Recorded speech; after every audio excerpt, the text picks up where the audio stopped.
Olá, queridos, eu sou o pastor Paulo Roberto com 5 minutos de café, palavra e oração com o tema da semana, lições que aprendemos com Jesus.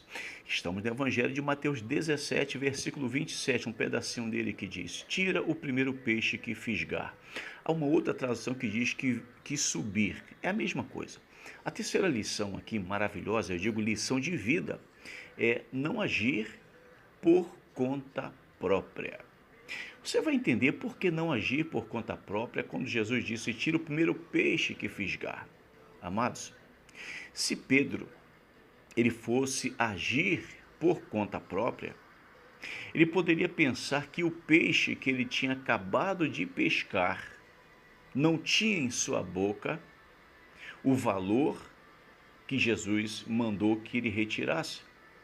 Ele poderia pensar: peraí, eu tenho que pagar 2 dracmas de imposto, Jesus também tem que pagar 2 dracmas. Então, certamente são 4 dracmas. Como o primeiro peixe que eu pegar vai ter na sua boca 4 moedas? Se eu pegar um peixe pequeno, será que esse peixe vai ter na sua boca 4 moedas, 4 dracmas? Não, acho que não tem como. Perceba isso, irmãos. Se Pedro fosse agir profissionalmente, certamente Pedro iria estar indo totalmente contra aquilo que Deus mandou que ele fizesse.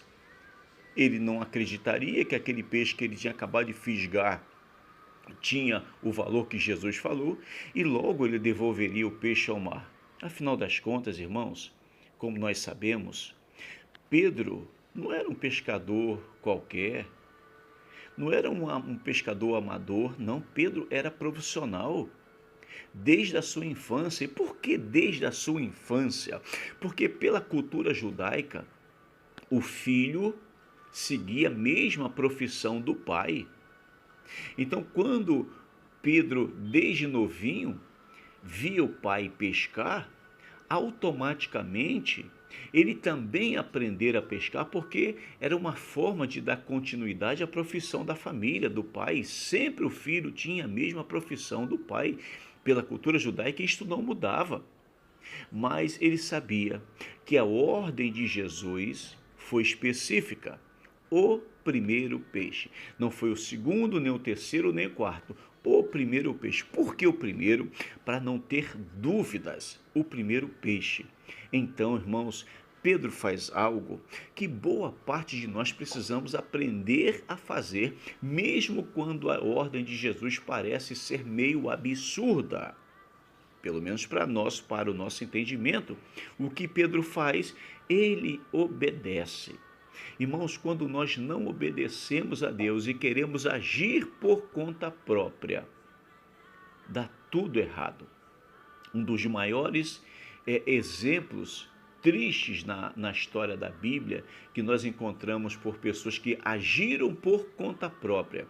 Nós encontramos esta referência em 1 Samuel, no capítulo 15 e o versículo 22, e você sabe de quem eu me refiro, que diz assim: porém Samuel disse, porventura o Senhor tanto prazer em holocaustos, sacrifícios, como em quem obedeça a palavra do Senhor. Eis que obedecer é melhor do que sacrificar, e o atender melhor do que a gordura de carneiros. Esta palavra aqui ela está falando exatamente com Saul. Saul perdeu o reino dentro deste texto.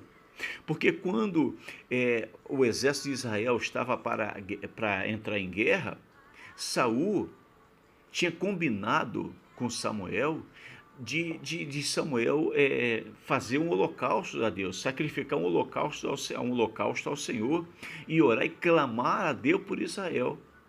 Mas o que acontece? Samuel não veio no primeiro, não veio no segundo, não veio no terceiro dia, aparentemente estava demorando, e Saul, apressado, não confiando que Samuel fosse, ele agiu por conta própria. E ele agiu de que maneira? Ele assumiu um papel que não era dele. Ele vestiu a estola sacerdotal. Ele se vestiu de sacerdote. Ele foi sacrificar. Ele faz tudo aquilo que ele não deveria ter feito, que não cabia a ele. Ele era rei, ele só tinha que governar Israel. Mas ele sai da sua posição e entra numa posição que não era dele. Ele começou a agir por conta própria, porque ele não confiou, porque ele não agiu da maneira que Deus queria que ele agisse. Ele perdeu o reinado aqui. Minha irmã, meu irmão, por mais certo que pareça a decisão que você vai tomar, se o Espírito Santo não te mandou fazer, não haja por conta própria. Espere a orientação de Deus. Vamos orar, Pai, em nome de Jesus, nos ajude a não agir por conta própria quando o Senhor não nos orientou, nem nos mandou fazer. Que a gente aprenda a esperar em Ti. Em nome de Jesus. Amém. Minha irmã, meu irmão, se esta mensagem falou no seu coração, curta, comente, compartilhe. Se não for inscrito, se inscreva no canal. Até amanhã, se Deus assim permitir.